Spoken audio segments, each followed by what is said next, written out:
ઘણી બધી સ્કૂલોમાં કાલે ધોરણ 9માં ગણિતનું પેપર છે વિદ્યાર્થી મિત્રો બીજી પરીક્ષામાં. તો આ પ્રકારના પ્રશ્નો તમારી પરીક્ષામાં 100% પૂછાઈ શકે છે. વિભાગ એ 10 માર્ક્સનો પૂછાશે, તો એનું આપણે સોલ્યુશન જોવાના છીએ. સમય સંખ્યાની દશાંશ અભિવ્યક્તિ એ શાંત અથવા અનંત આવૃત આવે છે, તો સાચી વાત છે. બીજા નંબરનું ક્વેશ્ચન વિદ્યાર્થી મિત્રો, હેરોનનું સૂત્ર તમને બધાને ખબર જ છે વિદ્યાર્થી મિત્રો. એની લંબાઈ આપેલી છે 3 બાજુઓની અને એના ઉપરથી આપણે ક્ષેત્રફળ શોધી શકીશું. તો હેરોનના સૂત્રની મદદથી જવાબ શોધશો તો 90 આવી જશે. એનો મતલબ કે વિધાન ખરું છે. એના પછી ત્રીજા નંબરનો ક્વેશ્ચન છે, આર સમય અને એસ અસમય હોય તો બંનેનો સરવાળો કરીશું તો સમય સંખ્યા મળે, અસમય સંખ્યા મળશે. કારણ કે એક અસમય સંખ્યા છે, એનો મતલબ વિધાન ખોટું છે. એના પછી ચોથા નંબરનો ક્વેશ્ચન, ત્રિકોણનું ક્ષેત્રફળ શોધવાનું સૂત્ર થેલ્સે આપ્યું હતું? ના વિદ્યાર્થી મિત્રો, હેરોને આપ્યું હતું. એના માટે તો આપણે હેરોનનું સૂત્ર કહીએ છીએ. છઠ્ઠા નંબરનું સૂત્ર તમે જો, વર્ગમૂળમાં એસ, એસ માઇનસ એ, એસ માઇનસ બી, એસ માઇનસ સી, એકદમ સાચું છે. પાંચમા નંબરમાં ભૂલ છે વિદ્યાર્થી મિત્રો, બરાબરની નિશાની ના આવે, ત્યાં મલ્ટિપ્લિકેશનની નિશાની આવશે અને એનું સૂત્ર થશે એ સ્ક્વેર માઇનસ બી થશે. ત્યાં એ માઇનસ બી આપેલું છે, એનો મતલબ કે વિધાન ખોટું છે. સાતમા નંબરમાં પી તથા ક્યુ સમય સંખ્યા હોય તો ઘાતોનો ગુણાકાર થાય, આપણને ખબર છે, મતલબ વિધાન ખરું છે. આઠમા નંબરમાં 3 બાજુ આપેલી છે 10, 12 અને 16. તેની અર્ધ પરિમિતિ શોધવા માટે શું કરવાનું? 3 3 નો સરવાળો કરવાનો અને ભાગ્યા 2 કરવાના. તો 16 ને 12 કેટલા થાય વિદ્યાર્થી મિત્રો? 28 થશે. 28 ને 10 38, તો 38 ના અડધા 19 થાય. એ લોકોએ 18 આપેલું છે, એનો મતલબ કે વિધાન ખોટું છે. આનામાંથી વિદ્યાર્થી મિત્રો તમારી પરીક્ષામાં 100% પૂછાશે. હવે વિકલ્પો જોઈએ તો સરળ કોણનું માપ કેટલું હશે વિદ્યાર્થી મિત્રો? 180 હોય, જે સીધી લાઈન બને. એના પછી 3 પરસ્પર છેદતી રેખાઓથી જે બંધ આકૃતિ બનશે એને આપણે શું કહીશું વિદ્યાર્થી મિત્રો? ત્રિકોણ કહીશું. ત્રીજા નંબરનો ક્વેશ્ચન, રૈખિક જોડના ખૂણાનો મતલબ શું થાય? બંનેનો સરવાળો 180 થાય. તો 6y + 30 + 4y = 180. તો 6y ને 4y 10y થઈ જશે. 30 પેલી બાજુ જાય તો માઇનસ થઈ જાય, તો 180 માંથી 30 જાય તો 150 અને 10y = 150. 10 નીચે જતા રહેશે તો 150 ના છેદમાં 10, તો જવાબ શું આવશે? 15 આવશે. તમે માઇન્ડમાં પણ વિદ્યાર્થી મિત્રો કરી શકો. ત્રિકોણ એબીસી ને 6 અંગો હશે. કયા 6 અંગો હશે? 3 બાજુઓ હોય અને 3 ખૂણા હશે. એના પછી 5મા નંબરનો દાખલો છે વિદ્યાર્થી મિત્રો, એક ખૂણાનું માપ એ તેના પૂરક કોણના માપ કરતા ત્રીજા ભાગનું હોય તો ખૂણાનું માપ શું થશે? 45 અંશ થશે. કારણ કે તમે આને સોલ્વ કરશો તો તમારો જવાબ આવી જશે વિદ્યાર્થી મિત્રો. પૂરક કોણ કોને કહેવાય? બે ખૂણાનું માપ 180 થાય. એના પછી છઠ્ઠા નંબરનો ક્વેશ્ચન 100% તમારી પરીક્ષામાં પૂછવાના ચાન્સીસ છે. તમારે શું જોવાનું? વચ્ચેની કન્ડિશન જોવાની. બે એકરૂપ ત્રિકોણ આપેલા છે. આર તમે જો વિદ્યાર્થી મિત્રો, આર વચ્ચે છે તો આર ની જોડે કયું આવશે? બી આવશે.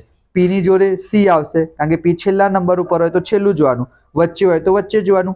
બાજુ અથવા ખૂણા પૂછાઈ શકે છે. એના પછી વિદ્યાર્થી મિત્રો 115 અને 65, તો આ બંનેનો સરવાળો કરો તો 180 થાય. તો પૂરક કોણ કહેવાય વિદ્યાર્થી મિત્રો? કોટી કોણમાં કેટલું થશે? 90 અંશ થશે. આઠમા નંબરનામાં ગુણોત્તર આપેલો હોય ત્યારે તમારે શું કરવાનું? 5x 6x 7x લઈ લેવાના. સરવાળો કરશો તો કેટલા થશે? 18x થશે. 18x = 180, તો x બરાબર કેટલા આવશે? 18 આવશે.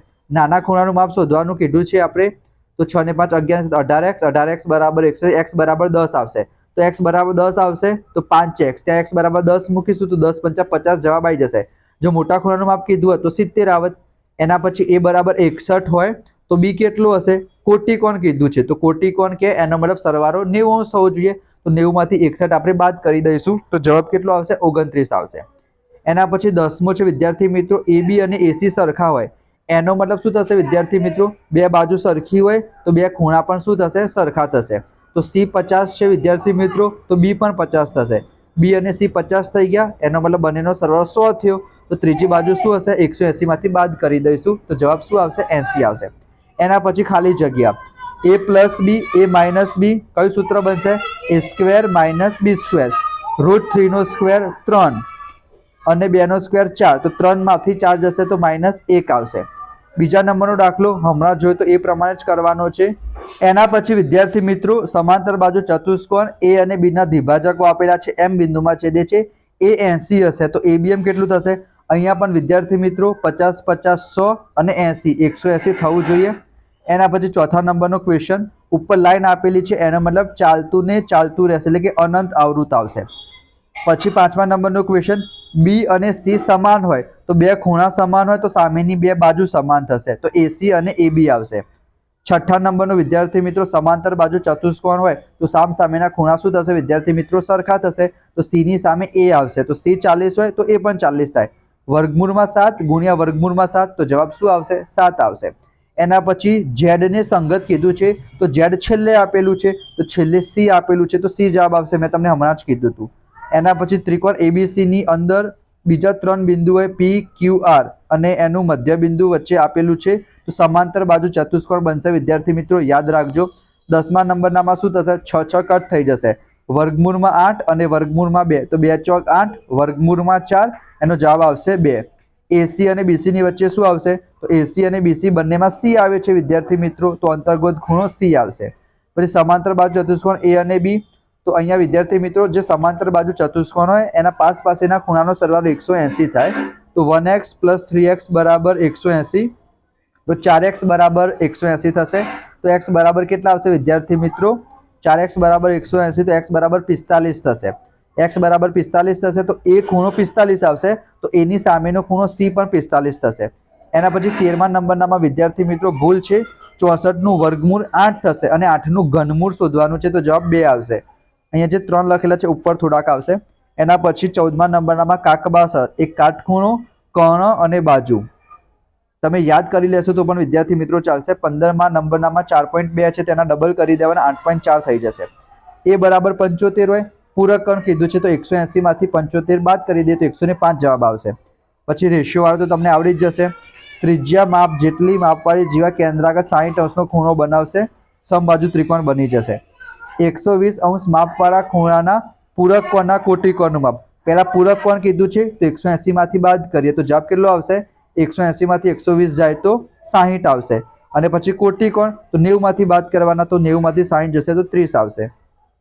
પછી B - C = 40 આપેલું હોય તો A ખૂણો શોધવાનો છે, તો B + C કેટલા થશે વિદ્યાર્થી મિત્રો? 180 થશે. લૂપની રીતથી સોલ્વ કરવાનો, A 70 આવશે વિદ્યાર્થી મિત્રો. છઠ્ઠા નંબરનો ક્વેશ્ચન પણ વિદ્યાર્થી મિત્રો 5 સેન્ટીમીટર ત્રિજ્યાવાળા વર્તુળની જીવા કેન્દ્રથી 3 સેન્ટીમીટર દૂર આવેલી તો જીવાની લંબાઈ, અહીંયા તમારે પાયથાગોરસ પ્રમેય વાપરવો પડશે, 6 સેન્ટીમીટર જવાબ આવશે. રૈખિક જોડના ખૂણા કે તો બંનેનો સરવાળો કરવાનો, 180 થશે. તો 5x = 140, તો x = 140 / 5 કરશો એટલે તમારો જવાબ આવશે વિદ્યાર્થી મિત્રો 28. એના પછી પરિમિતિ 92 આપેલી હોય તો એક બાજુનું માપ શોધવાનું હોય, તો સમબાજુ ચતુષ્કોણ બધી બાજુ સરખી હોય તો 92 / 4 કરીએ તો જવાબ શું આવશે? 23 આવશે. એના પછી છે વિદ્યાર્થી મિત્રો ચક્રીય ચતુષ્કોણમાં સામસામેના ખૂણાનો માપનો સરવાળો 180 થાય, તો 50 ની સામે 130 અને 100 ની સામે 80. પછી x અને y પૂરક કોણ હોય, પૂરક કોણ એનો મતલબ બંનેનો સરવાળો 180 થશે. સરખા છે તો 90 હશે. સમાંતર બાજુ ચતુષ્કોણમાં ACD 50 હશે, તો BAC શું થશે? એ પણ 50 થશે. પછી ચક્રીય ચતુષ્કોણમાં સામસામેના ખૂણાનો સરવાળો 180 થાય, તમે સાબિત કરશો એટલે આવડી જશે. ત્રિકોણના ત્રણેય ખૂણાનો સરવાળો 180 તો આપણને ખબર જ છે. મધ્ય બિંદુ વાળો મેં તમને હમણાં જ કીધું હતું, પરિમિતિ 32 હોય તો અંદરવાળાની પરિમિતિ 16 હશે. ચક્રીય ચતુષ્કોણ તમે જાતે કરી લેશો વિદ્યાર્થી મિત્રો. વિભાગ બીના 50 દાખલા છે, એમાં પણ તમે આઈ બટન ઉપર ક્લિક કરશો તો તમને મળી રહેશે. વિદ્યાર્થી મિત્રો કાલે આજ તમારી પરીક્ષામાં પૂછાશે, તો યાદ કરી લેજો વિદ્યાર્થી મિત્રો. જો વિડીયો પસંદ આવ્યો હોય લાઈક કરી દેજો. બીજા બધા વિડીયો પણ હું અપલોડ કરી દઈશ, તો ફટાફટ દોસ્તો સાથે શેર કરો, સબસ્ક્રાઇબ કરો, નોટિફિકેશન ઓન કરો. Thank you so much friends.